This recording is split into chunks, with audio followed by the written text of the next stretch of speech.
নমস্কার, আমি কলকাতা থেকে রিনিস ডে আউটের রিনি বলছি। কেমন আছেন আপনারা সবাই? আশা করি আমার সকল দর্শক বন্ধুরা ভালো আছেন। সকলের সুস্থতা কামনা করে একটা নতুন দিনের শুরু করেছি একটা নতুন ব্লগের সঙ্গে। আমি সকালে উঠেই আজকে রান্নাটা সেরে ফেলেছি। আজকে একটু বেশি রান্না ছিল, তাই কিন্তু আমি রান্না করার পরে স্নান করে আমার গপুকে স্নান করিয়ে ওকে সুন্দর করে আজকে শৃঙ্গার করিয়েছি। আজকে ব্লগটা যাতে একটু বেশি ভালো লাগে আপনাদের, সেই জন্য আমি এডিটিং করার সময় আগে গপুর স্নানের ভিডিওটা বসিয়ে দিয়েছি। এই যে আমার গপু এখন রেডি হয়ে গেছে সুন্দর করে স্নান করবে বলে। এখন কিন্তু ওকে আর গরম জলে স্নান করাই না, একটু বেলার দিকে যেহেতু আমি স্নান করাই, তাই একদম নর্মাল ট্যাপ ওয়াটারেই ওকে স্নানটা করিয়ে দিই।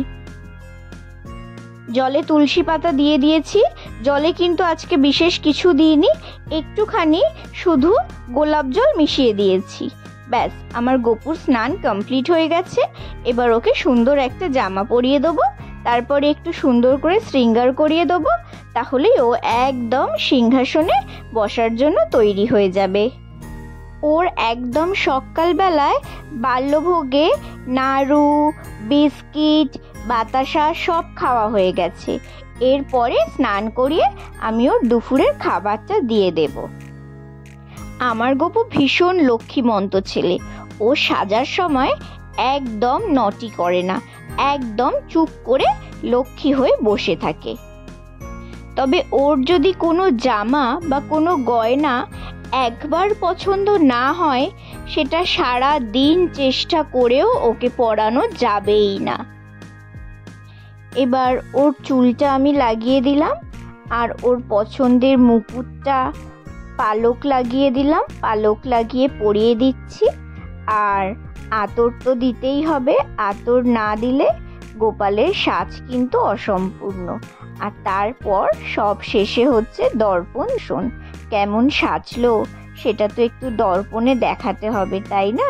তাই দর্পণ দর্শন করিয়ে ওকে ওর আসনে আমি বসিয়ে দিলাম। এবার ওর খাবারটা দিয়ে দেব, তার আগে আমি ওর গোমাতাকে ওর পাশে রেখে দিচ্ছি। আমি গপুর দুপুরবেলার ভোগে দিচ্ছি ওটস, চকলেট, কুকিজ আর একটা বাটার। ব্যাস, এইটুকুই আজকে দুপুরে দিলাম। নতুন কুকিজটা ও খেয়ে দেখুক ওর কেমন লাগে। আজকে একটু বেশি রান্না আছে, তার কারণ হচ্ছে আজকে আমার শ্বশুর বাড়িতেও একটুখানি খাবার দাবার পাঠানোর ব্যাপার আছে। তো তাই মিস্টার সেন একদম সকালবেলায় অনেকটা চিকেন নিয়ে এসছে, অনেকটা মানে 2.5 কেজিরও প্রায় কিছুটা বেশি হবে, তো কম হবে না। তো সেটাই এখন রান্না হচ্ছে। তো একটু বেশি আলুও দিয়েছি, তো একদম কষা হবে আর কি, মানে তেল মশলা একদম পরিমিত পরিমাণ দিয়ে কষা হবে। তো এই সমস্ত পেঁয়াজ ভালো করে ফ্রাই করে নিয়ে আদা রসুন সমস্ত কিছু পেস্ট করে নিয়েছি, গুঁড়ো মশলাও দিয়ে দিয়েছি। দই আজকে এতে দেব না, যাতে কালারটা একদম লাল হয় আর কি। তো লেবু মাখিয়ে রেখেছিলাম চিকেনটায় সকালে, এই যে একদম 1 ডেচকি চিকেন। তো এইটা লেবু মাখিয়ে রেখেছিলাম যাতে একদম সফট হয়, যাতে জল বেশি না দিতে হয়। কারণটা হচ্ছে এইটাই লেবু দিয়ে রাখার। ভিনিগার দিলেও হতো, কিন্তু ভিনিগারটা সকালে বের করে রাখতে, মানে রাতে বের করে রাখতে ভুলে গিয়েছিলাম, তাই। হ্যাঁ, এবার আসি আসল কথায়। আজকের ব্লগটা একটু বড় হয়েছে, কারণ আজকে মানে গতকাল আর কি যেহেতু রবিবার ছিল, আর রবিবার তো আমরা দুজনে একটু বের হই, তো কালকে ঠিক করলাম যে একটু পাটুলির দিকে যাব। পাটুলির ভিডিওগুলো দেখি আর এত ভালো লাগে দেখলে, এত ভিড় এখন মানুষের ওই পাটুলির ঝিলের ধারটাতে। তো আমরাও ঠিক করলাম যে একদিন যাই, আর ওই নচিকেতার চা খেতে যে মানুষের এত ভিড়। এই যে এটাতে আমি এখন কি করছি, একটুখানি এলাচ গুঁড়ো করে দিচ্ছি। গুঁড়ো করে কি করব, সামান্য একটু জল দিয়ে আর এই হামল দিস্তাটায় একটুখানি মানে পেস্ট টাইপের করে আর এই চিকেনের মধ্যে দিয়ে দেব, তাহলে একটুখানি বেশ এলাচের গন্ধ হবে, চিকেনটা খেতেও ভালো লাগবে। তার আগেও অবশ্য এক জায়গায় গিয়েছিলাম লেডিস পার্কে, ওখানে একটা এক্সিবিশন হচ্ছিল। টিনাদির ওখানে স্টল ছিল, আর টিনাদি মোটামুটি যেখানেই স্টল দেয় তো আমাকে জানায়, তো ওখানে আমি গিয়েছিলাম। তারও একটা ছোট ক্লিপ শেয়ার করেছি আপনাদের সঙ্গে। পাটুলিতে গিয়ে তো একেবারে আমরা দেখে অবাক, মানে এ তো চেনাই যাচ্ছে না। চারিদিকে আলো একেবারে ঝলমল করছে, মানে আলোয় আলোয় একদম চারিদিক ভরে গেছে যাকে বলে। আর যেদিকেই তাকাচ্ছি সেদিকেই সুন্দর সুন্দর খাবারের স্টল আর মানুষের ভিড়, মানে নিউ মার্কেটের রাস্তাগুলোতে যেরকম ভিড় থাকে একেবারে সেই রকম ভিড় বলতে পারেন। মানে একদম ধাক্কা দিয়ে হাঁটতে হচ্ছে রাস্তা দিয়ে, শুধুই মানুষের মাথা, টিনেজার্স ছেলেমেয়েরা, ইয়াং জেনারেশন। তার উপর ফেব্রুয়ারি মাস, ভালোবাসার মাস চলছে, ভালোবাসার মরশুম, ধরে রাখে কে কাকে। এই যে রান্না বান্না খাওয়া দাওয়া সব শেষ, এবার সানডে মানেই ফান্ডে, তাই একটু বেরিয়ে পড়েছি দুজনে।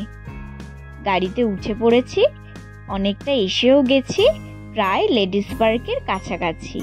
এবার যাচ্ছি এক্সিবিশনটায়।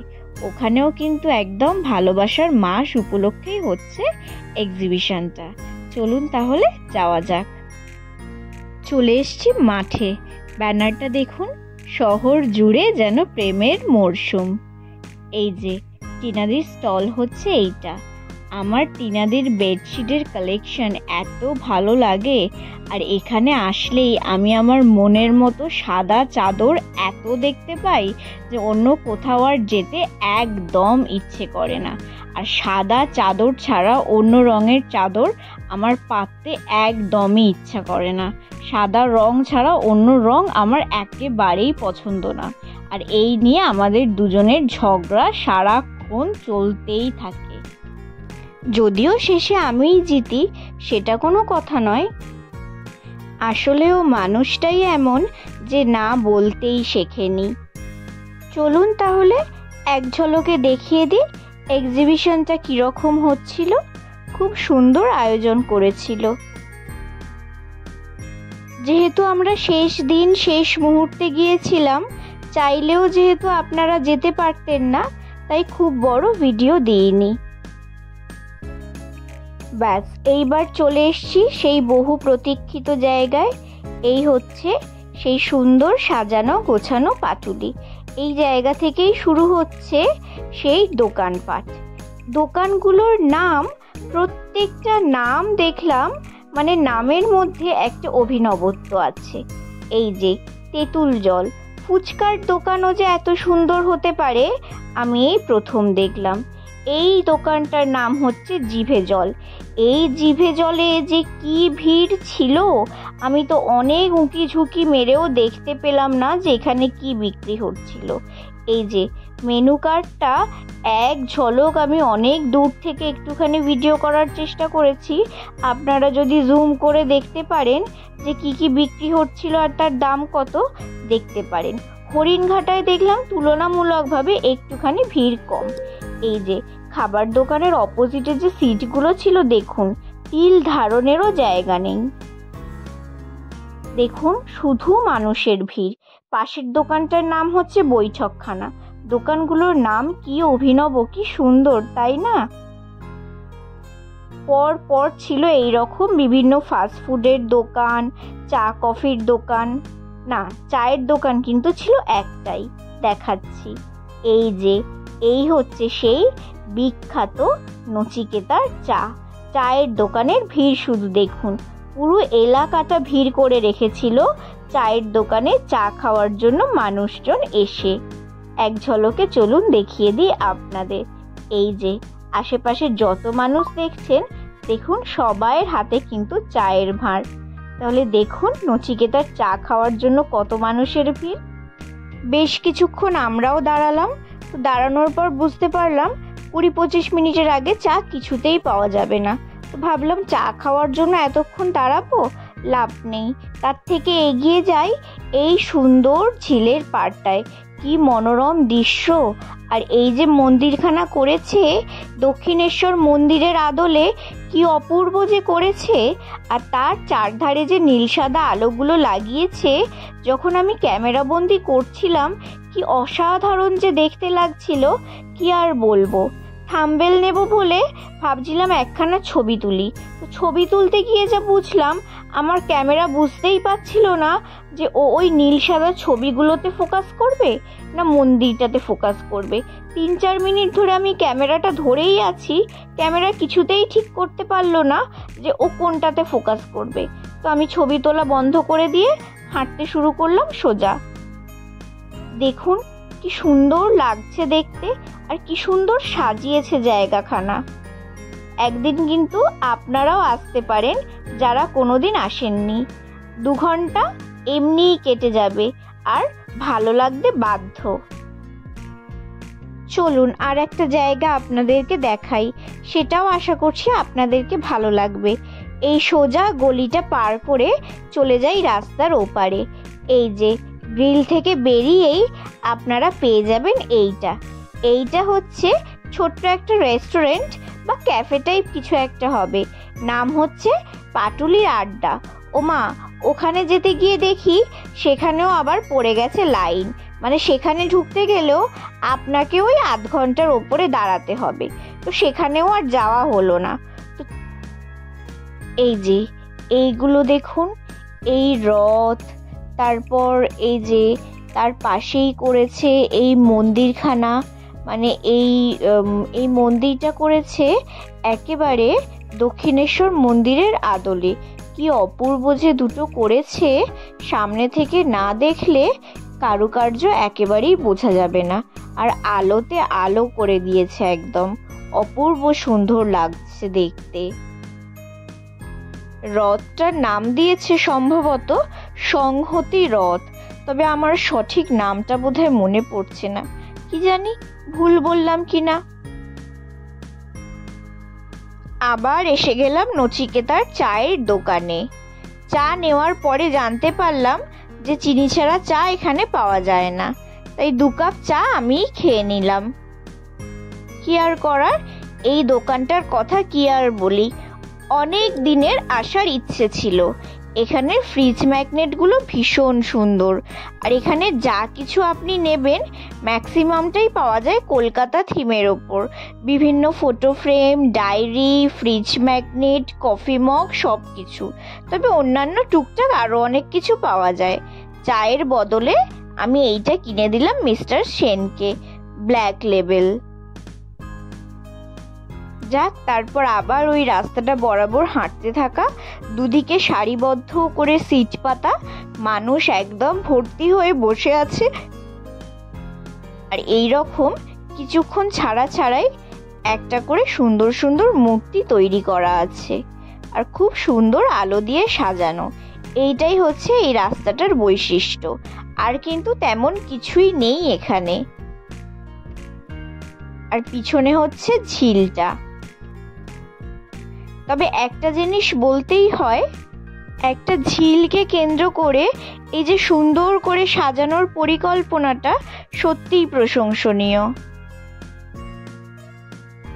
আর এই লেখাগুলো কি সুন্দর দেখুন, আমার ভালোবাসার পাটুলি।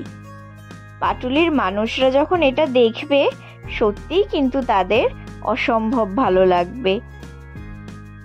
এখানে আপনারা যখন যাবেন, আপনাদের সবাইয়ের সন্ধেটা যে কখন কিভাবে কেটে যাবে আপনারা তা বুঝতেই পারবেন না।